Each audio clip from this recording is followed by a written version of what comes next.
Hey there, Scott here from SocialNRG Presents, and thanks once again for joining us. Our guest today is Dee Lippingwell, one of rock and roll's top photographers.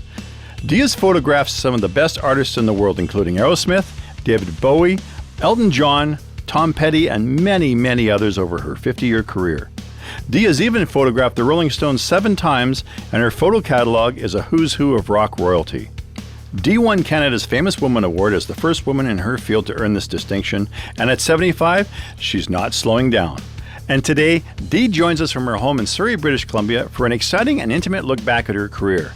So sit back, relax, and get ready as SocialNRG now presents you with your Backstage Pass. The first thing I want to draw attention to is that shirt you're wearing. Tell us about that.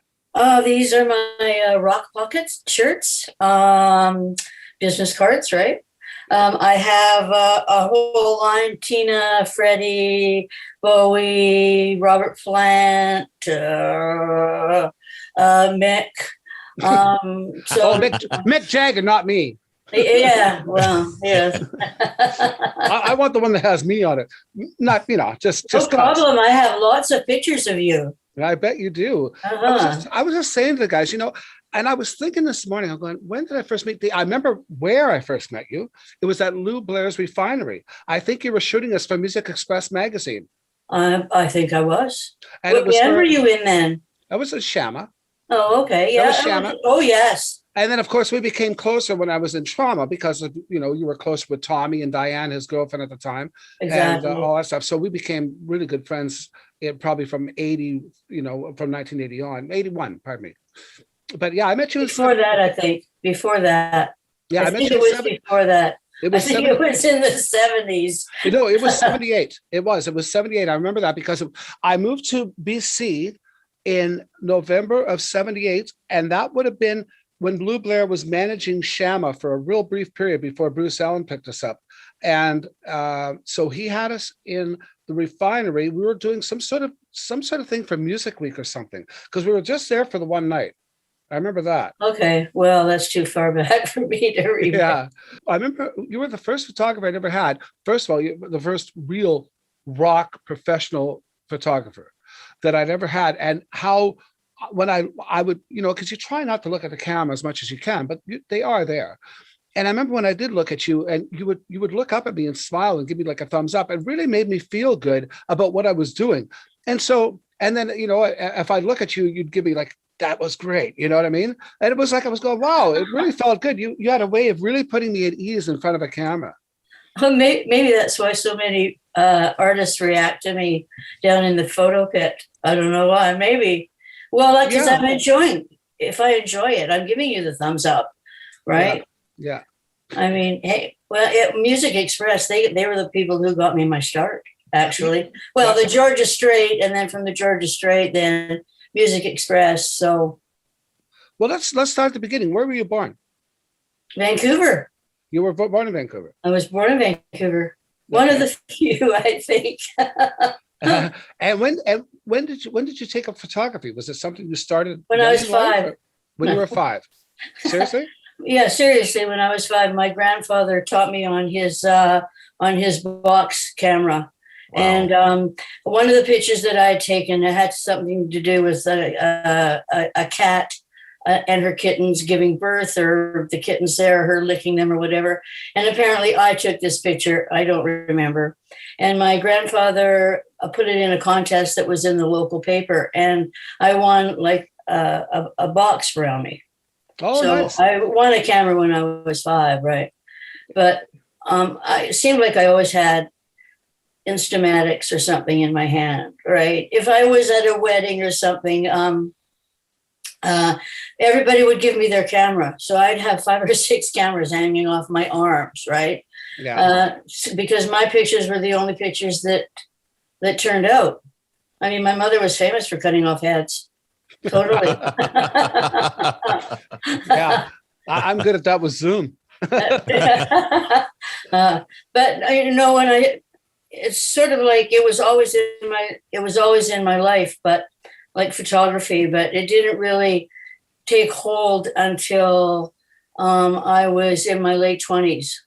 And I'd gone through the gamut of being this and being that and trying this and working here and working there. And nothing settled within me unless it was photography. And at the time when I first started, I was taking pictures of trees and flowers, and I love trees. But that wasn't sort of good enough for me, right? And I was always interested in music. And every time I go to a concert, I would think, yeah, I should have brought my camera. And then I had the opportunity. My brother won tickets to a Pink Floyd concert, and my mom wouldn't let him go by himself. So I went with him, and we were up in the nosebleed section. And I had borrowed a 500 millimeter lens from my neighbor up the hill and put it on my Canon camera. And I couldn't even hold it. It was so heavy. It was like, a gun or whatever. So I put my regular lens back on my camera, and I went down, and I managed to get on the floor, and I took some pictures and Pink Floyd, and then went back up to my seat and enjoyed the show. And I really enjoyed Pink Floyd. Had my film developed. It was color film, and I had it developed at Shoppers Drug Mart. And when I got my envelope back, there was gold stars on it. And I said, well, what are these gold stars for? He said, wow, you must have got some really good pictures. So, and I looked at them, and they were like, wow, well, okay, yeah. I had them all, right? Some were a little blurry, but I was like, wow. And I showed all my friends. I went, wow. And I was going to a record store one day, and I saw this big poster in the window, and it said Pink Floyd concert photos on display. So I went in because I thought, wow, and I looked, and it was like, they were in black and white, and they were black with white dots, white. You couldn't tell who was who. It was, So I said to me being, shy and unbecoming, right? I said to the store manager, if you're going to do a display, why don't you do a display where you can actually see who's performing? And he said, well, I suppose you have better ones. And I said, I suppose I do. So I raced home, I got my pictures, and they were in 5x7 because the Shoppers Drug Mart was having a special on. Instead of 4x6, you could order 5x7s for the same price. So I rushed home, I got my pictures, I rushed back, I showed them, and he went, wow, these are like, whoa. And he said, wow. And then he started to rip off this poor fellow's photographs. And he goes, what's your name? I'll get my girlfriend. And I said, Dee Lippingwell. And he goes, is that like a made up name? And I said, no. And he goes, wow, people remember your name, I imagine so. And that was my first show. So then I started taking my camera to concerts, and just, I had, a day job, and I lived in sort of a hippie household, and I started developing my own film and printing my own pictures, and I discovered that I had developer in my veins instead of blood. I love being in the dark. Of course, now with digital, it's all in the light. So that Pink Floyd show, that happened when you were in your 20s, or when you were a teen? No. I was in my late 20s. Late 20s. I was in my late. So that is specifically the moment. That was your ta-da moment. That was when you went, wow, this is something I could probably do. No, I didn't think that for a while because I had to practice, right? And it was like I knew that I had a lot of people who supported me. One fellow at the paint store, I showed him my pictures, and he go, you have an eye for this. And my grandfather told me I had an eye, and somebody else told me I had an eye. You have to have an eye. You have to. And I said, well, I just shoot and take what I feel. And they said, go for it. So a lot of practice. Didn't happen overnight. I spent a lot of money on, teaching myself, actually the Time Life series of books. That was my teacher. Excuse me. So what were you doing? What were you doing for a day job to support your photo habit back then? I was a unit clerk at St. Paul's Hospital, one of the first of 4 in Canada. I ran a daycare center, one of the first daycare centers government affiliated. I worked for private doctors. And then after that, it was when I got my job at the Georgia Strait. Whoa, I got paid $5 for every picture that they printed, which didn't help me. I taught myself how to do other things like weddings and bar mitzvahs and kids and dogs. And who was your direct boss at the Georgia Strait back then? Dan McLeod. Dan McLeod. Okay, cool. Yeah. Now, I'm thinking about you learning how to shoot, because shooting a live band is a whole different racket than shooting almost anything else, including sports. Well, sports are pretty difficult. Well, it's difficult, but it's a different banana too. The thing is, with rock photography, you almost have to anticipate the moment that's coming. You almost have to, and I think you can only learn that through repetition, where you sort of know it's almost like you get your own rhythm as a photographer. Would that be about correct? It's like a dance. And before you do anything spectacular on stage, like leaping into the air, like Pete Townsend, did, I got him with his knees up, leaping into the air. He did it once. And I thought to myself, oh my God, he's going to do it again. Right. And I sort of put my brain backwards and tried to remember what he did exactly before he did that jump. And there it was happening, and it was there, and it was click, and I got him like this high off the stage, and Roger Daltrey is in the background, and he's like, ah, and it was just like, ah. It's moments like that, right? That just, and that was earlier on in my career. That was in the, Well, your famous book that has gone on, it's in its second printing now. Oh, here it comes. Oh, shameless. I'm sorry. That's great though, because I would love for you. Annette just posted that she has a copy. So I was going to say. Oh, she did. Oh, good. Yeah, but tell people what that title means. First 3 songs, no flash. Because most people don't understand what the title is, but it's pretty much an industry standard. Yeah, and nobody knows who started it. They think it was somebody in England, but nobody knows for sure. All the excuse that was ever given to us over the years. Okay, at the beginning we could shoot as much as we wanted, right? And then all of a sudden, in the late 70s, it was like first 3 songs, no flash, and we said, why no flash? Because sometimes the lighting was pretty poor, right? It wasn't like it is now, right? With the wattage, etc. They said, well, if you flash the performer, it might hurt his eyes and he might fall off the stage. It has been known to happen. Yeah, but it's usually not the flash that does it, I don't think. Well, I don't know. We all thought that was, all the photographers thought that was pretty funny. So was that an edict by the band's management that came out and then became an industry sort of thing? Yeah, it just it's one guy did it and then everybody else did it. First 3 songs, no flash. And so now photographers are allowed in what's called the pit. That's right up front. That's where there's always the fence that holds the crowd back. There's always that area of about maybe, it could be anywhere from 5 to 10 feet, maybe deep, where the photographers are allowed to get up close and personal with the stars of the show.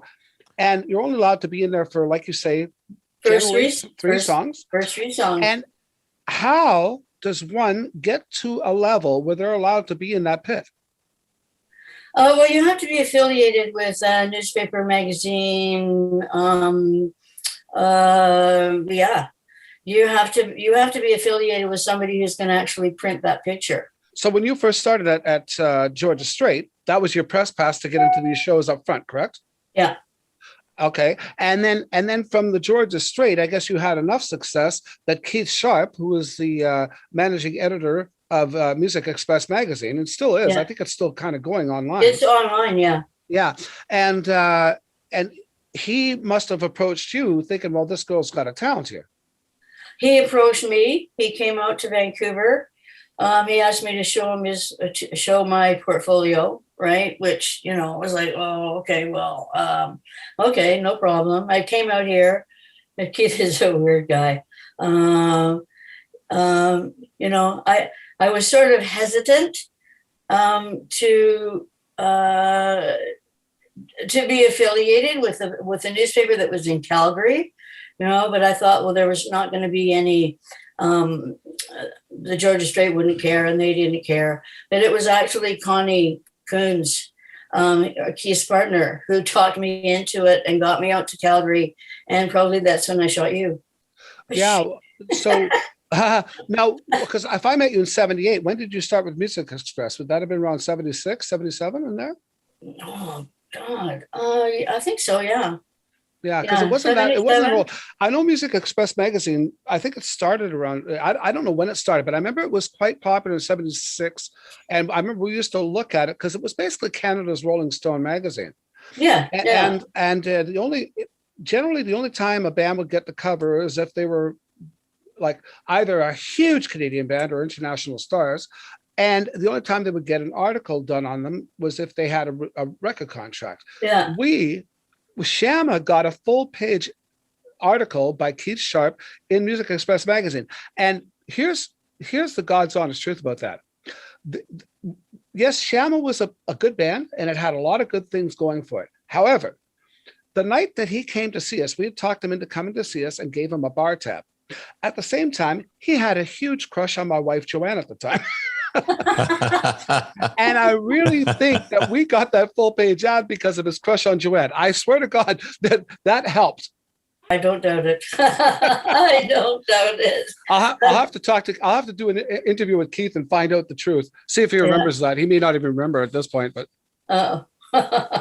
what was your tie-in with Trooper? Because you were friends with everybody in Trooper. Was it just because, did it start because of your photography and you became friends that way? Because Trooper was sort of they were like your home base band. Were they not? Oh yeah, I got my first photo pass to Trooper. And I fell in love with everybody in the band. Not really, but I mean, they are wonderful people. Every damn one of them. You're right. Yeah. And I guess I think I was working for the Georgia Strait at the time. But I know it was my first photo pass. My first actual photo pass where I was working for somebody and not sort of in the crowd and getting my pictures from not within the photo pit, right? Mm-hmm. And then I did some shots of them backstage, and I guess it was Sam Feldman. I'd taken a ton of pictures, and I printed them all out, and I took them to Sam Feldman's office. That's when he was still. He was obviously still at Bruce Allen Talent. Yeah, Bruce Allen and Sam Feldman. And if you talk to Sam, he will. I'm sure that he will tell you this. He had at least 50 8x10s that I'd blown up in the darkroom, And so I brought them in, and he's taking and he's looking at one picture after another, and he's not saying anything, right? He's just looking, right? And he said, well, what do you want to do with these? And I said, well, I want to settle them, I guess, right? And he said, well, how much do you want? And I had no idea, right? And I was sort of in awe of being in the office, right? And I said, I don't know, $50. Ridiculous, right? He got up out of his chair. he walked out of the office. He told somebody, I think it was Ingrid, who was working in there at the time, "Oh, these are the best goddamn pictures I've ever seen, a trooper. My God, and she only wants $50 for them. Quick, write her a check." You didn't say each. Well, I should have, but after. And so then they sort of hired me, and I remember they were doing something, an award show or something at the Bayshore Inn. And I was there. They were arriving in the limo, and I was there taking pictures. And this woman stepped out of the limo and just her dress swirled, and I just snapped a picture of her. And that was Tommy Stewart's girlfriend, Diane Tanchak, turned into my lifelong friend. Yeah, we had been friends from that moment, right? Yeah, and I was already friends with the band, so getting to know her and whatever, and just they're great guys. I love them. That's Diane Tanchak. I have not seen her since I was in trauma, so I think the last time I saw her was probably 1984. Oh God, isn't that weird? Well, she still looks the same, except now she's blonde. Oh really? Oh, okay. Well, she went sort of gray, so she decided to go blonde. Yeah, I'll be doing that next. Oh, yeah, so I was going to say, so okay, so I want to get on. I keep noticing the Tina Turner thing on your Rock Pocket shirt. So what do those sell for, and where can people get them? They sell for $30. Wow. Right. Yeah, I have. Is that that's the shirt in total? Yeah, this is the shirt that it comes on. It comes in a V-neck shirt, right? Or you can get a crew neck shirt, and they're $30, and you'll cause people to go, "Who's that on here?" I have people looking at my breast all the time.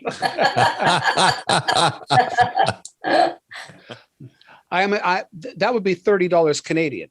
Yes. Okay. Yeah. Yes. Annette wanted us to make sure that we made that, because this will be going out internationally. So wow. we'll have links all down here so people can link to your book, which is amazing. Everybody, I mean, I've looked through that book. I don't have a copy, sadly. I've got to get one. But everybody, what? every time I haven't. I just haven't. Well, for one thing, I haven't seen it, and I've never thought to order it online. My bad. Oh, well. But I do have friends that have it. And I'll make sure that I send you one. Who else wants a copy of the book? Absolutely. That's hands up. That says you signed hers, so I guess the competition's on. You have to sign ours too. I sign every one. The whole thing about I self-publish because publishers didn't know what to do with me. They didn't know if people would be okay. This is the line that I got when I tried to sell this book to a publisher. Do you think people will really be interested? Oh my God. Wow. Yeah. And people that had promised to publish said, "Well, we don't really know how to market you." And I went, okay. And so I didn't do the book to be rich or famous or whatever. I did the book because people asked me to do the book after my first book came out, which was just photographs. People said, "Did you meet these people? Like, did you meet Rod Stewart?" Yes. Did you meet Eric Clapton? Did you meet Mick Jagger? Well, sort of, yeah. Well, what happened? And I was like, sort of some funny things happened. And I started telling little stories, and you'll say, "Whoa, write it down, put it in a book." So it took a lot of years to get it together, but it's just sort of a goal. And then, of course, now I'm working on my third book, which has only taken, I don't know, let me see, 2009 to 2021. It's about the Merritt Music Festival, and it closed in 2009. And I've been promising, so now I'm working on that too. So you're doing a book on the Merritt Mountain Music Festival, which was probably Canada's premier country music festival for a long time. 17 years. 17 years. Yeah. They had every major, I mean, they had Keith Urban playing in the afternoon. Nobody even knew who Keith Urban was.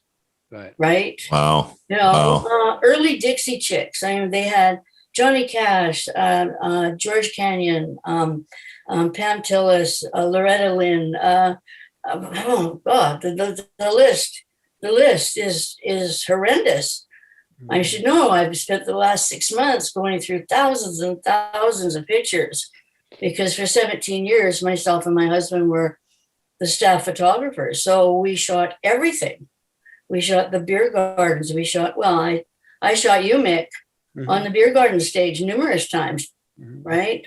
Everybody thinks that the beer garden stage is like a beer garden, but the beer garden stage was actually a concert stage. Oh yeah, totally. The beer garden stage was almost as big as the main stage. It was. Yeah. It was, yeah. And I mean, on the beer garden stage alone, there was not only, yourself, Mick, but there was Sweeney Todd, there's Doug and the Slugs played several times. Nazareth was there. Chilliwack played several times. Jim Burns. I mean, so it's almost a historical book. I mean, I finished putting the pictures together on the pages for 1993 and went, oh my gosh. I'm going to have to edit this down. So I only have a certain amount of pages that I can work with, right? Are you privy to tell me what led to the end of Merritt Mountain Music Festival? I know there was a lot of politics involved, but what were they? Are you able to say? Probably financial. It was a financial situation, I believe. It certainly did a lot for Merritt, BC. Because I mean, that you walk around that town, they've got a walk of fame of all these incredible country stars that have appeared in Merritt. It's like, and it's a little wee town in the middle of nowhere in BC. Yeah. Beautiful place. It's the what is their official title? They're the country capital of Canada. Yeah. Right. And that's wonderful. I wish that I think that they're putting out some sort of publication, if they haven't already, about their Walk of Stars. Mm-hmm. Walk of Stars. Wish that I could, the Walk of Stars, and then Michelle. I forget her last name, Doherty. She's done all the murals around the city. Oh. So there's all these murals with the walks. I mean, and they're everywhere, right? So a whole book could be dedicated to that. You'd think that the city would somehow embrace it and keep that going somehow. Oh, well, I think they tried. Yeah. I think they tried. Like I say, I think it was financial. I think government, gambling, greed, it's, and it wasn't winding. Yeah, it was winding down a little bit in the 17th year. It was sort of getting a little bit too rambunctious, too whatever. Well, I know that it became quite a, what would you call it, for lack of a better term, a piss fest, where generally people just spent the entire time drunk, like drunk out of their minds. Yeah. To the point of where you couldn't even talk to some people. They were just literally comatose drunk. And there must have been something that had gone on with that. Maybe perhaps it wasn't self-policed properly. They probably didn't want to bring heavy police protection in because that takes away from people's fun. Right. But what also takes away from people's fun is people that are having too much fun. Exactly. And like Campground C got such a reputation, get drunk, get laid kind of thing. Right. And it was getting a little out of control. My memories of Merritt, I think I played there 3 times over the years. It might have been longer. I might have done more. But I remember the first time playing there saying, this is kind of cool. And I remember the next time, as soon as I was done, I got the hell out of there. Just because I could see it ramping up. I could see how people were getting more and more drunk. I was like, I don't want to be around here when we're done, Yeah. So Yeah. I mean, that will take away from things too. I mean, Yeah. I mean, Woodstock was, peace, love, and a whole bunch of psychedelics and stuff, but that happened once. If you have something that's happening every year, it's almost like people are saving up their money on how much drugs and alcohol they're going to consume over the time period for Merritt. It's almost like they planned their weekend on this. Unfortunately, a lot of people thought along those lines, and a lot of the families that were coming decided that they weren't going to come anymore because of the debauchery that was going on in Campground C. And Campground C, I was just going to bring that up because I'd heard about that. Yeah, all the other campgrounds, they seem to be a little bit more policed or an older crowd, right? But the Campground C, you would go from other sites because there was, this area and that area, and then that area up there, and then that area back there. Campground C was right there in the middle, and you'd have all these people coming in from the various other sites, and they had a big, huge, massive dance room tent, right? So, and of course, and then they serve more beer inside, right? And there was a disc jockey, and everybody's having a good time. I mean, you should have seen the destruction afterwards on the Monday morning after everybody had left. The burnt out campers and the couches and whatever. And that went on. It got worse and worse and worse over the years. And in fact, I think it was the last year that Paul, my husband, and I, we went around when the people were coming in, and going to Campground C. If we noticed that they had any big couches in the backs of their trucks, or the trailer that they were carrying was really dilapidated, right? We would take pictures of the vehicle, and then we would take pictures of the license plates. Right. And we would go around and we would say, you guys, if you don't take that couch with you when you leave, I have photos of your license plate, your truck, and this old couch. And it better not be here, because if it's here at the end of the festival, we're going to find you. See, right? That's interesting, because sometimes it actually worked. Here you're there to take pictures of the entertainment. You end up being part of the security squad. Well, we took pictures of everything, like everything. Right. We took everything. It was that'll be great for your book, no doubt. Oh yeah. Well, I'm just thinking, the book is going to be the same size as as First Three Songs No Flash, but instead of it being portrait, it's going to be landscape. So, and it'll be a stay open thing. So, but it's going to be filled with so many pictures. And then I've reached out to key players throughout the 17 years that the publicists, Terry Gray was the stage manager for the whole time. I love Terry. Terry's a good man. Yeah, all those people. So I've reached out to them to get their sort of a synopsis on what they thought, what they did, maybe a funny story to insert with some of these pictures, because we have to have some text. Scott, right? And I'm not a writer. I'm not going to say, I'm not going to put any of my feelings down. My photos will speak for themselves. I'm showing people having fun, even in the rain, even in Mudfest, right? There's a couple of risque, like when they had the topless girls being tattooed naked, and they were quite lovely. But I didn't want to focus on the bad things that happened there. Right. Scott wanted to ask a question. With the closing of Merritt, is that where Lake Town sort of took over, where they tried an entire different process here? Because I know here on the island we have the Lake Town Ranch, which now has kind of taken over as, like, I think, the lead country and rock festivals for BC. I've never heard of it. How long has it been going on for? Several years. And what they have is they have a huge main stage, all steel. It's quite an impressive layout. Campsites as well too, but it's much more controlled. Uh-huh. I think what happened with Merritt, Scott, if you don't mind me interjecting this, I think Merritt kind of moved operations kind of by proxy to Mission. Oh, And yeah. There was a Mission one that happened. I played at that one. Oh, okay. So right. I don't think it made it. The island was probably its own.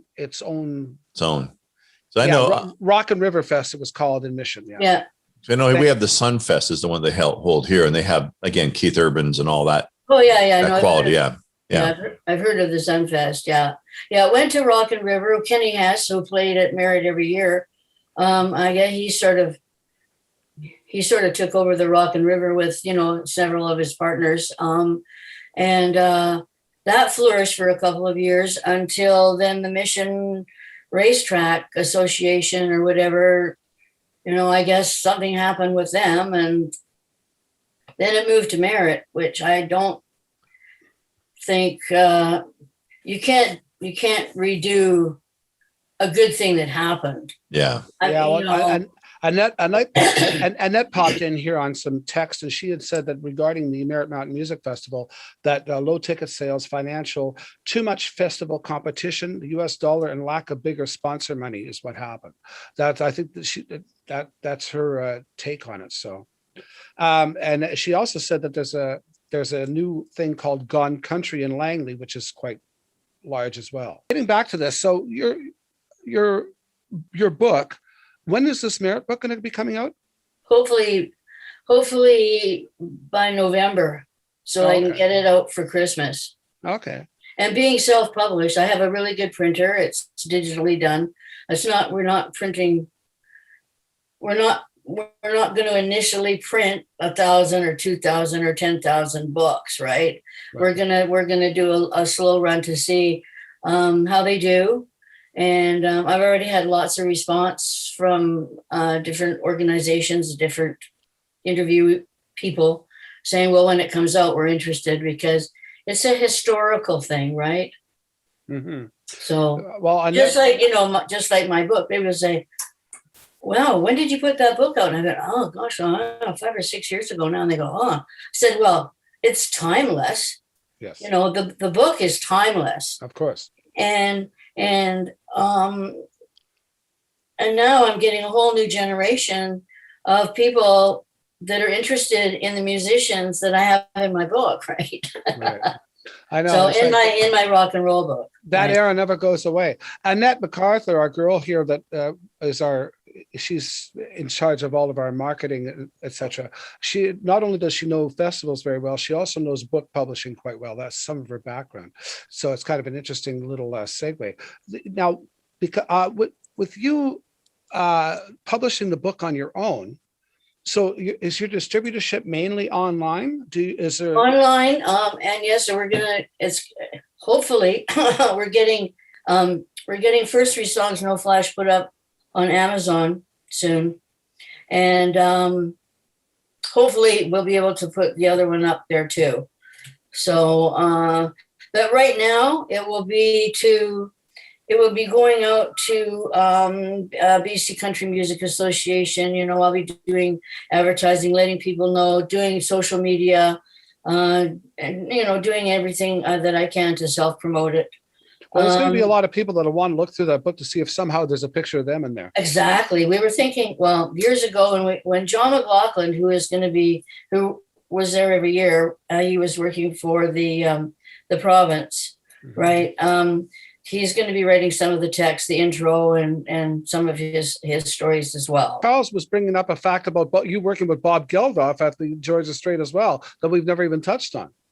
Oh, well, when I had my portfolio together after spending a lot of time in clubs, perfecting my craft as whatever, I had a pretty nice portfolio together, and so I went to the offices and I knew about the Georgia Strait, And I used to read the Georgia Strait all the time. So somebody said, you should go and apply to be a photographer for the Georgia Strait. So I said, okay. So I went to the Georgia Strait offices, what at the time were in Gastown, and they were in through a porn shop. Really? Right? And then you Oh my had to gosh. walk through this porn shop to go upstairs. The stairs were like this wide, and it was dark, and it was like, So I go in. I have a meeting with the editor, who happens to be Bob Geldof. That's amazing. Right. And he sits and he looks through, and, and I'm going, oh God, this guy, right. He's like, wow, he's a mess, but, and he's not from this country.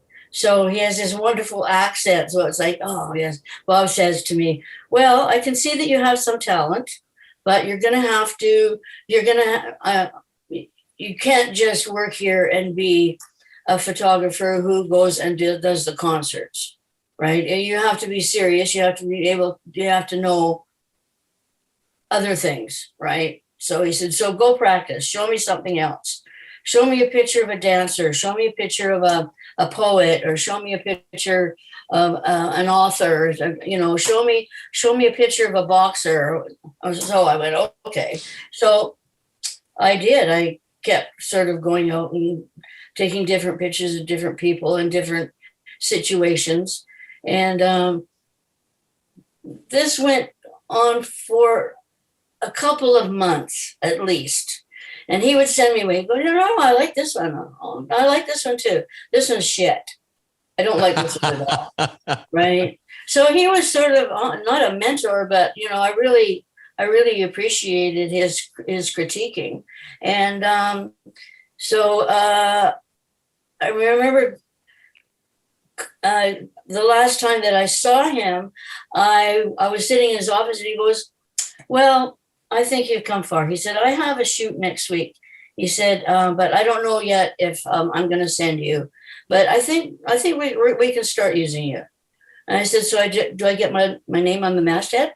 And he goes, not quite yet. Not quite yet, no. I took the day off work. On Monday, I go in because, of course, they have a deadline. I go in and I walk through the porn shop and walk up the stairs. And I walk into the office, and it was sort of like offices like this, and all these people are sort of standing there. And I walk into the office, and they sort of look at me, and they go, oh, right. You're here to see Bob, right? And I said, yeah. Bob is not here. I said, well, no. Bob and his girlfriend had apparently overstayed their 2-week visitor pass to Canada, and the immigrations were after them. So they caught the first flight they could get back to England, to Ireland. Wow. So, but everybody knew me by then, sort of. And they say, no. Bob said, no, we're to hire you. And then from there, he gets into the Boomtown Rats, and I don't like Mondays. I know. And when they played at the Commodore, this is really funny. When they played at the Commodore, I was like, and of course the Commodore really has no pit, and the dance floor is like this. And it's the hardest place to shoot. It really is. And so I was sort of standing off to the stage a little bit, and Bob was singing, and all of a sudden, he looks over at me, he stops singing, and he goes, did they hire you? It was like, it could have been at the end of the song, but yeah, right? So when I talked to him backstage afterward, So a nice enough guy. Yeah, really a nice guy. I had no idea that he was the editor of the Georgia Strait. His music days. Wow. Entertainment, yeah. Wow. And he's gone on to be Sir Bob Geldof, and obviously he's got his own opinions, and he's a pretty strong-minded guy. There's no two ways about it. Yeah. Well, he's had so much trauma and whirlwind and everything around him, Yeah. I mean, but yeah, the guy.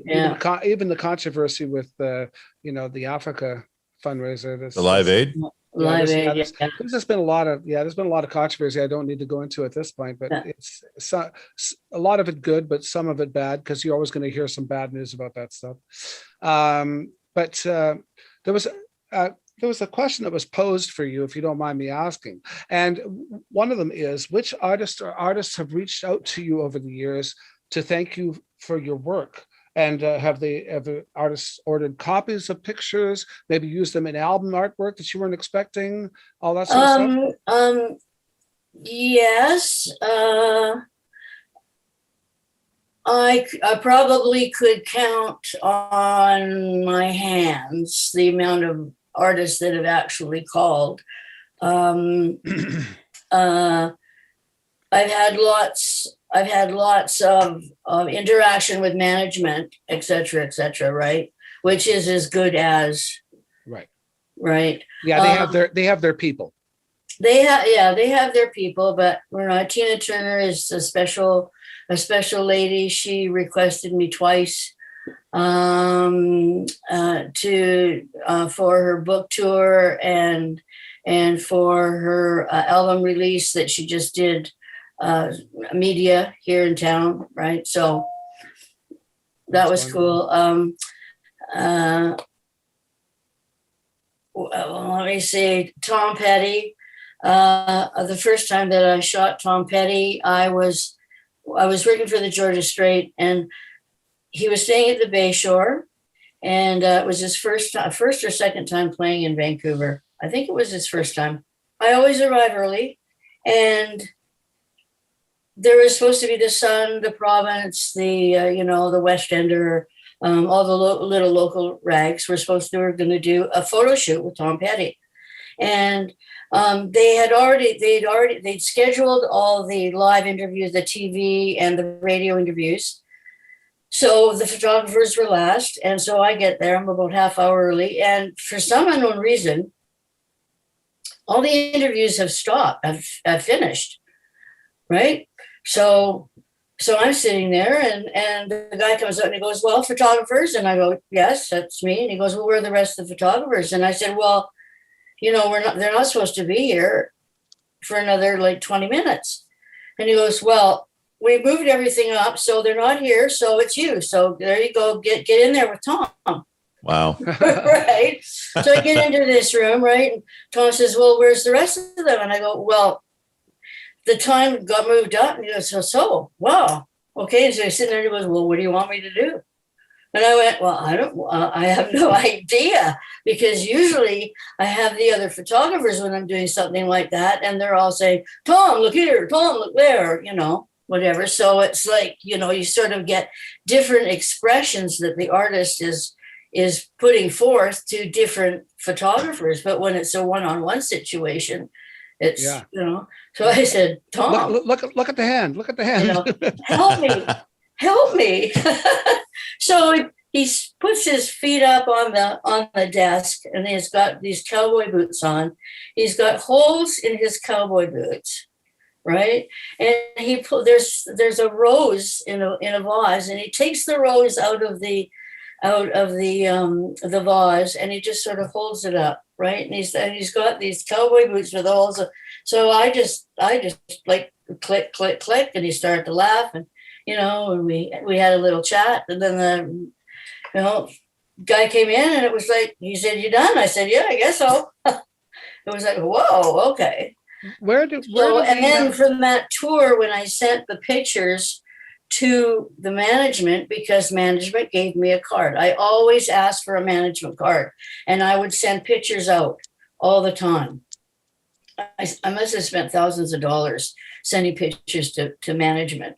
And so I get this call, and it's Tom Petty's management. And I'm saying, "Wow, we just got your envelope, really nice presentation. And these look really, really good. And we'll let you know, because Tom has to approve them." So I said, "Okay, that's great. That's fabulous." So, all right. And I'm like, so then a couple of weeks later, I get another call, and they say, "Look, Tom really loves the pictures, and we want to use one of them. Tom is going to be on the cover of Time magazine, and we want to use one of your pictures. Whoa. Wow. I mean, holy cow. Wow. I mean, this is like, phew. Yeah, dream come true stuff. So, I mean, you know, they actually paid me for the photographs too. So I'm waiting and waiting and waiting and waiting. And then I get a call back, and apparently Tom Petty's record company didn't want to pay his touring costs. So Tom had to, it was a financial thing. So Tom had to declare bankruptcy. And Time magazine decided that they couldn't put anybody on the cover that had just declared bankruptcy, Oh, no matter how popular they were. So what I received out of that was a really nice red satin jacket. I should have thrown it over the back of my chair, right? A red satin jacket, touring jacket with Tom Petty and the Heartbreakers right on the back. you know, that's probably one of your first big moments. Well, when Cliff Richards, when his tour was canceled at the Coliseum or something, he held 2 concerts at the Italian Cultural Center. This is years and years ago. Really? Wow. Yeah. So he had 2 sold out shows at the Cultural Center. So I went and I shot the first one, and then the first show was on like the Friday night, and then the second show was like a Sunday night. And I think he actually did 2 shows on Sunday. Anyway, so I went into the darkroom right away because he is just amazing, Cliff Richards, right? He's just amazing. And I'm wondering how many people will know who he is. I dropped. He's part of rock royalty, and he did have a huge resurgence in the early 80s. Yeah. So I dropped the photographs off at the hotel for his management, right? So my girlfriend, she's sitting at breakfast on Sunday morning, and the phone rings, and she picks up the phone, and this Englishman said, "Yes, hello, is Dee Lippingwell there?" And she said, "Well, not right at the moment. Can I take a message?" And he said, "Yes, this is Cliff Richards calling." And she goes, "Oh yeah, get out. It is not. Come on. I'm not going to fall for your jokes, right?" And he goes, No, really it is. And it was just like, she said she just about fainted. Anyway, yeah. So he bought pictures. My very famous Jeff Beck picture of him standing in the doorway with the cop on the other side. Somebody told me, a roadie told me that Jeff has it in his home in England. Yeah, well, it's in his hallway or somewhere. In my mind's eye, I was at that show. I believe that was in Regina. No, that was sure? in Vancouver. That was. It was Vancouver. because in my mind's eye, because I remember he was on tour with Jan Hammer on keyboards. Yep. And I swear to God, we went to see him. It was either in Saskatoon or Regina, in some arena. And I swear to God, you were there. And that picture was taken backstage there. I swear to God it was. But no, I could be way off base. Taken at the Agrodome, the Cow Palace, right? Wow. Yeah. See, that's that. My memory is you were there, because I'm sure I'd seen you there. It was just before we moved to Vancouver. Actually, we might have already moved to Vancouver. Actually, Regina. No, I don't think so. Yeah, well, interesting. Well, it's interesting you talk about Cliff Richards calling you, because there's a really famous story. Do you remember Amanda Marshall, the great singer? She had quite a career. She had this thing, Amanda Marshall, and every song, and she would do that. Yeah. Right. Yeah. The whole time and it was just a song like Joe Cocker, right? Joe Cocker. When I first saw Joe Cocker, I thought he was a spaz. Yeah. Oh gosh. I know it was everybody did. Everybody did. And I think that made him more popular. That probably boosted his popularity more than his voice. Yeah. But the story about Amanda Marshall, she was playing, her album had just come out. Now Elton John had, and he still does this to this day, every week he will go to a record store and buy up everything new and listen to it at least once. And he does it. He religiously has done that. He's always on top of what's going on musically. That's an Elton John trait. So there's Amanda Marshall playing at Wild Bill's Saloon in Banff, Alberta, with her band. Her album had come out. She's just starting to tour the album, and it's sound check, and she's in the Wild Bills, and there's a phone call, and the bar takes the call. He said, "Hello, yes, is Amanda there, please?" She goes to the phone, says, well, the story, she actually hung up on him 3 times. She thought it was a prank call. It was actually Elton John. He finally got a hold of her, and they both told that story on the old show with oh gosh, what's her name? The talk show, the Queen of Nice. What was her name? Rosie O'Donnell. Thank you.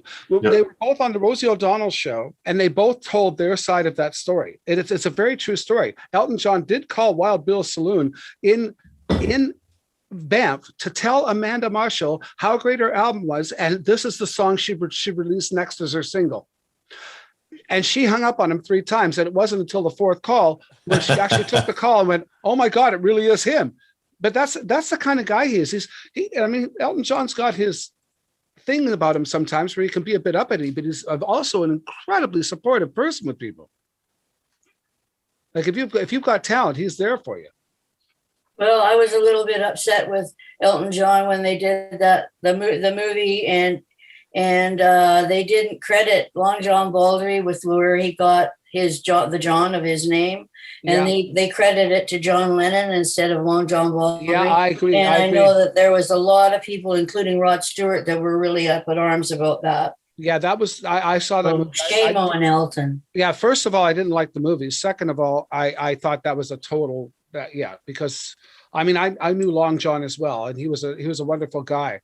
I actually played for his birthday party one time, and it was wonderful. I went back to his place. Of course, you've probably been to his place too, but you might even have taken a shot. I don't know. As soon as you walked into his home, there was this wonderful shot of him and Rod Stewart with their arms around each other.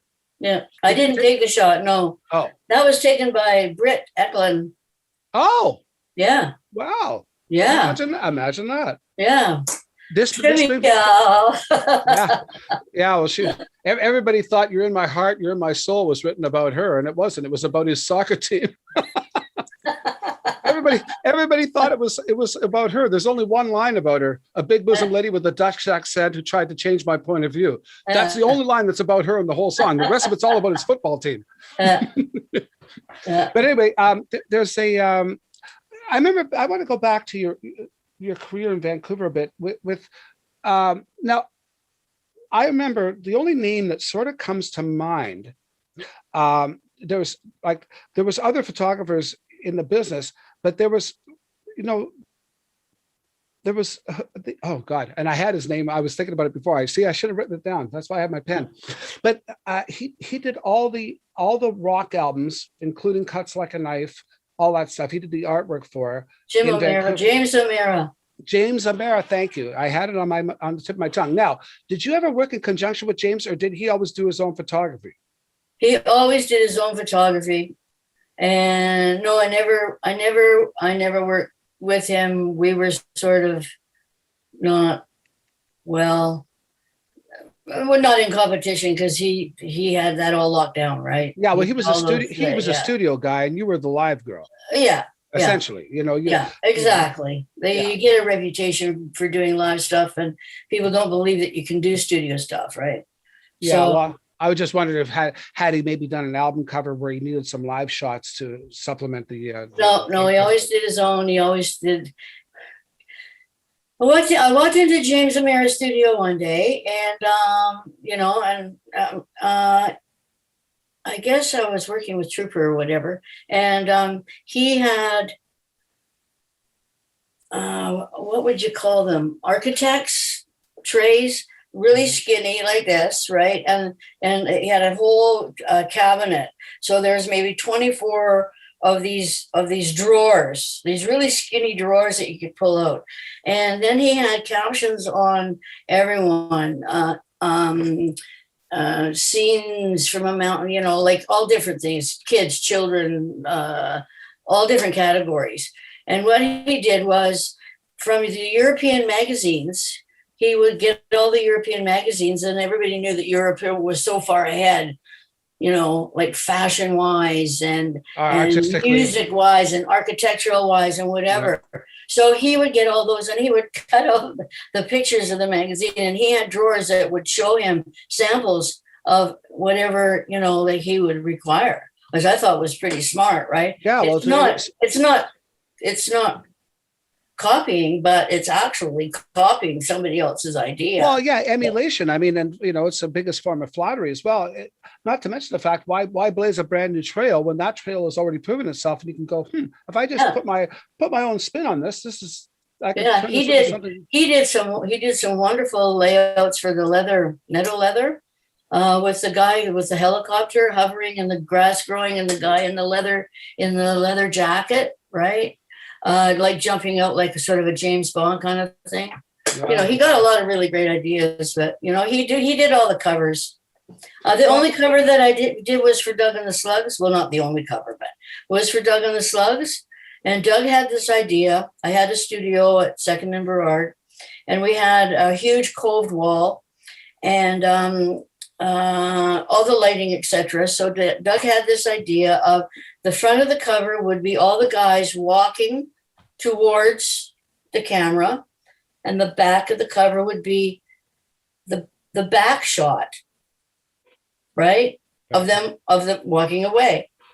And so we had to drape the whole studio in white sheets, the whole thing. There had to be a camera behind them and then the camera in front of them, and they had to go off simultaneously, right? Oh, so it was exactly the same shot. Exactly the same shot, front and back, right? So, and it was a great idea. Wally got so drunk he couldn't walk. Because, we had a few, bubbly pops, right?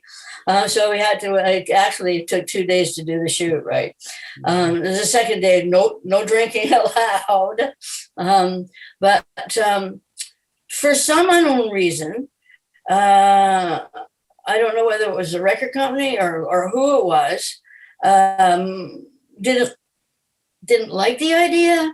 And so what happened was Doug took the individual shots that I had taken of all the guys, and he sort of cut them out and made them different colors and different triangles and squares. And that turned out to be the cover. So, and it was really disappointing because his first concept was brilliant. So that's one of the only, aside from the Jeff Beck picture in the book, that's one of the only photographs in the book where I actually show a studio shot with Doug and the Slugs, right? Because, I had to. It's so bad. It's so sad because Doug Bennett was certainly a rock and roll casualty, The man had so much talent and so much potential to go on with that talent. And, I remember we did a gig in Regina with Randy Bachman, and Doug and the Slugs backed us up. And it was a new Slugs band because the original Slugs wouldn't play with them anymore. Because, he'd just become so belligerent and essentially not easy to work with. And I pull into the arena. It's the middle of the afternoon. I pull in there about 2:00, I guess, to get ready because usually the headliner sound checks first, and then the backup band sound checks last, because they're on first. And I walk in, and Doug is sitting in this panel van, or pardon me, a window van, with a bottle of Jack Daniels, guzzling it at 3:00 in the afternoon.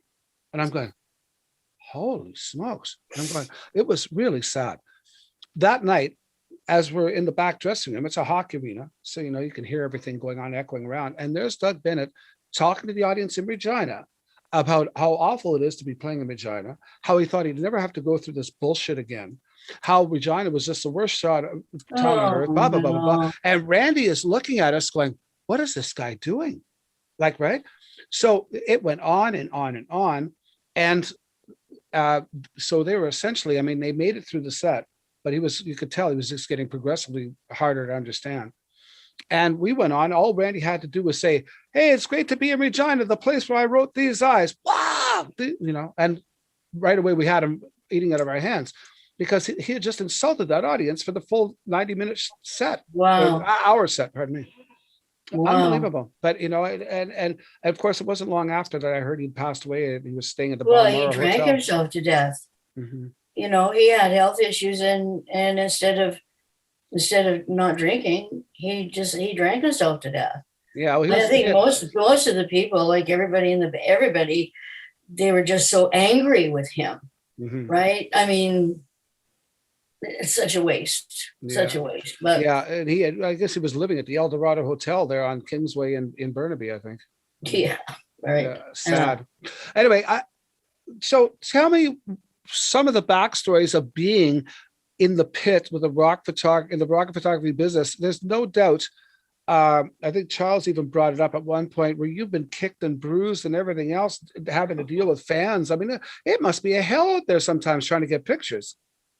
Yeah. Yeah. I remember doing a concert with Sinead O'Connor in the round, and not in the round, in the end of the Coliseum. And it was in the middle of winter, and it was raining and snowing, and you walked into this arena, and of course it was heated, and it smelled like wet socks everywhere. It was like the grossest smell. It was like the whole, right? And so there was no pit area. There was just maybe 10 to 12 feet of chairs, right? And the first row started. And there was a couple of other photographers, but I was at one end, and she came on, and the whole crowd got up off their chairs and just moved en masse. And I was carried en masse right up to the stage. I was like right there at the stage. And my husband thought that I was being crushed, right? He feared for my life, right? And I just grabbed, never mind 3 songs, never mind anything. I grabbed what I could, and like one song, and then it was trying to get out of there. I wasn't hurt or anything, but the smell was overwhelming of all these wet woolies. When I shot the Rolling Stones in Buffalo, I had to. Okay, the Buffalo story is the whole story. It's like, go ahead, we got time. Shuffle off the Buffalo, right? I can't even remember what year it was. It was like, so the Rolling Stones are playing in Buffalo. So Music Express, I beg, Keith, Connie, please, right? So I fly out to Toronto, and then Carrie Dewell is the writer, and myself and my girlfriend and one of Carrie's friends, we shuffle off to Buffalo, right? We've got our passes and everything. So in the meantime, there's this massive storm, and the stage has actually moved 6 inches, right? We get up to the back, well, we don't know at this time. Excuse me. It was moved 6 inches. Why? From the wind. Oh my God! Wow! Yeah, there was a storm, and it had moved like 6 inches, right? So what we didn't know at the time, we were at the gate waiting to get in at the press thing. We had all our credentials, everything was fine, and everything had been canceled. All the press credentials had been canceled. We'd all been given seats. No photos, no pit, no nothing, right? So it was like, no cameras. So we go back to the car, right? So I undo my lens. I take my camera gear out. I put my camera down my front of my shirt. I put a lens in the back. Feel like I'm toting a gun, right? And I've got another lens down this sleeve, and that's about it. So we go in. They don't even check. I mean, they don't even frisk you, right? So we go to our seats. And George Thorogood, and the storm is raging, right? And the Rolling Stones team is up on scaffolding, and they're cutting down the scrims. They're actually cutting them down because they're acting as a sail, right? These big, huge banners at the top and at the sides. they're acting like a sail, and that's what the stage is actually moving. Now, I don't know if it moves 6 inches, everybody exaggerates, but it was enough for them to cancel all the media, right?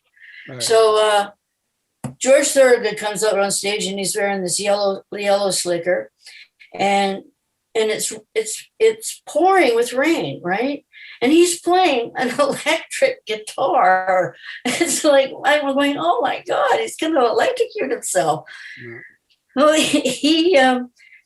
he's about halfway through his set, and he stops playing, and he says, okay, there's 40,000 people here, 50,000 people. If we all collectively think, we can actually stop the rain. We can do it. We can, all of us, right? Well, it was just like about a minute and a half later, because he said, I'm not playing again until the sun comes out. The sun was shining down right onto the stage. It was like a moment, right? And you can see the steam rising from the crowd because everybody's all wet, like this.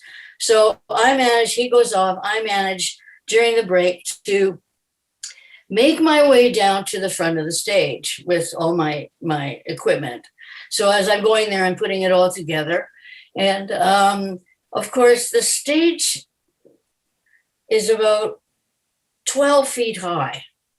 I mean, literally. And then the what was to be the photo pit has wood around the front from the fans, and that's about 6-7 feet high. Right. So I can't get next to the board because I can't see anything, right? Because it's all I see is board. So I have to situate myself back, and so that I can actually see the stage to take the photographs. Well, every time the Stones come out, right, girls in front of me, they're just like, Mick comes to this side of the stage, and they're like, oh, he goes to the other side of the stage to put their arms down, right? And I can't see that far. So this happens several times. So, and it's like, I cannot get a shot because there's somebody in my way all the time, and I can't back up because everybody's pressing against me, and I feel this like tap on my shoulder. And I look around, and I'm literally staring into a Hell's Angels belt buckle. literally. And the guy looks down at me, and this is a big guy. And he said, looks like you need help. Do you want to get up on my shoulders? And I went, and I had a flash of when I was at a Paul McCartney concert out in Seattle, and I was on somebody's shoulders, and he wouldn't let me down. So I was a little bit leery, So he said, no, don't worry, because I'm like, he said, my buddies, they'll protect us. So, and I try to look around him, and there's like 3 or 4 other Hells Angels type of individuals standing there going, yeah. So they help me. I climb up on this guy's shoulder, and it's just like, Mick comes running across. It's like click, click, click, click, click, click. And I can feel them being, because they're holding this guy, so he is perfectly steady. And I went, fine, that's great. He goes, you sure you got enough? And I said, I'm positive. And I was only up on his shoulders for maybe 3 minutes, right? Wow. And he let me down. But then I had to find my way through that massive crowd back to my seat. And that's when, a couple of bruised, whatever, I was, I wasn't broken, but, I was jostled and pushed and hit and, get out of my way kind of thing. So, wow. Yeah. Well, Charles says that happened to you in 1981. So that's when you and I, well, all of us in that trauma gang with Diane Tanchak, of course, and Tommy Stewart, we were all hanging out at that time. We were all besties because we used to see each other almost every week back in those days. Yeah. Yeah. Well, so, I was going to say, do you remember doing our trauma promo shots? Once again, my brain might be failing me, but I swear to God, we did them at Sandy Flett's t-shirt shop in New Westminster. And the reason I say that is because there's There's a picture of us. There was 3 of them we took that day. There was 3 different sets of shots that we used. One of them, I remember holding up these silk screens, and I said, "Hey, can we use these?" And he went, "Yeah."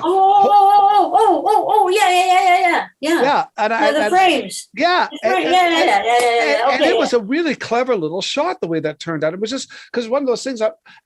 But Diane says, "We take a picture like that for you, not called the frames." We don't have to be called the frames. It's a cool shot. Yeah, no, it was a cool shot. Yeah. Yeah. Yeah. No, I because I remember, was that a Sandy Flett shot in New Westminster? No, Sandy Flett, for everybody back then, he was probably the premier T-shirt guy for all the rock tours that came out of the Vancouver, like Bruce Allen's office and Sam Feldman's office. And Periscope and,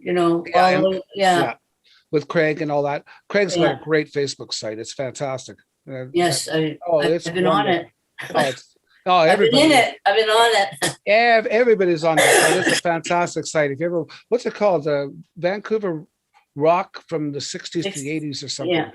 And it's fantastic. The chats that go on in there are just amazing. I've learned so much about Vancouver because I didn't move to Vancouver until 78. So I've gotten to hear a lot of history leading up to that point. And of course, I've kind of been privy to most of it since then. So Thanks for joining us. Check out our many other episodes and vignettes for more great content. And please like, share, and subscribe, and become a member at SocialNRGPresents.com to access all our content and earn valuable energy points just for watching.